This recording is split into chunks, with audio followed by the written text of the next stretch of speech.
खुलुमबाय बर' हारिनि रायजो राजा नोंथांमोन बयखौबो दा नोंथांमोन आं मानो भिडिअ लाबोदों नोंथांमोना थाम्बनेइलाव नायनानै मिथिखाबाय जानांगौ आरोना लोगोफोर इउट्युबनिफ्राय फार्स्ट पेमेन्ट मोननायनि खुसिजोंनो आङो नोंथांमोनजों रायलायनो होननानै फैदों आरोना लोगोफोर दा बेबायदिनो माने बांद्राय खुसि नङाबाबो माने एसेखौनो खुसि मोनदों आरोना लोगोफोर फार्स्ट पेमेन्ट हाबनाय हिसाबै दा आरो बेबायदिनो जों गारनायासो बांसिन जायो लोगोफोर मानो होनोबा जोङो एलबाम बानायनो 1 लाख 1.5 लाख गारो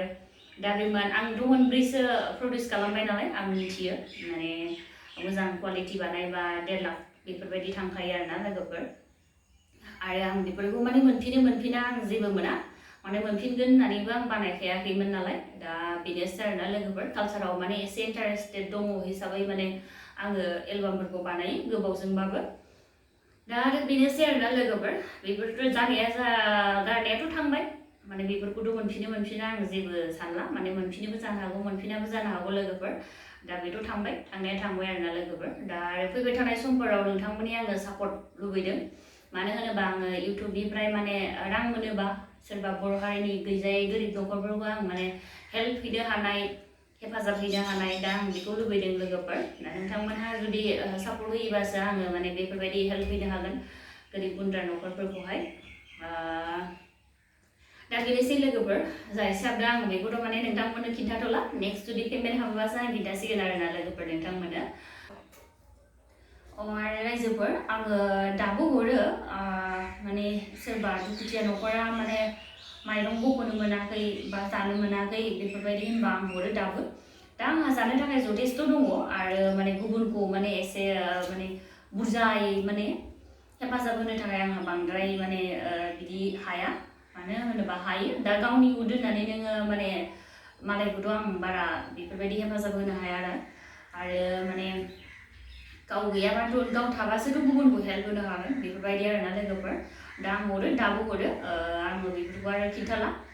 ओमफ्राय दा लोगोफोर बेनोसै आरो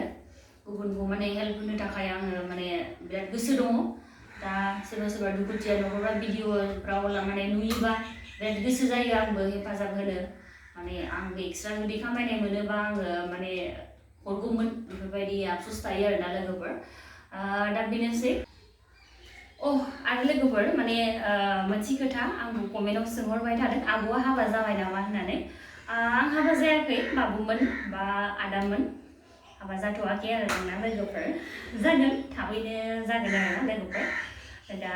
जाथ'यो जायो होनहरबाय आरोना लोगोफोर आरो लोगोफोर आङो माने आंनि चेनेलावनो थाबैनो माने सर्ट ड्रामा लाबोगोन दा आङो डाइरेक्सन खालामगोन आङो लिरगासिनो दङ साननैसोनि उनाव जासिगोन शुटिंआहाय दा आर्टिस्टफोरा माने आं सेलेक्ट खालामनानै दोनखाबाय लोगोफोर दा माबायदि जायो नोंथांमोनहा आंनि डाइरेक्सन होनायखौ नायबानो जाबाय दा आंबोथ' माने गोबां फिल्मफोराव गाबोदोंमोन नालाय दस्रा माने डाइरेक्टरफोरनि एसे माने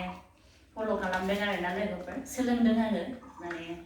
जाहाथे माने इयुनावबो आङो मोजां डाइरेक्सन होलांनो हायो बेनि थाखाय आं ट्राइ खालामगोन लोगोफोर दा आंनि भिडिअखौ नेबानो जाबाय नोंथांमोनहा आं माबायदि भिडिअ लाबोयो नेथ'बानो जाबाय लोगोफोर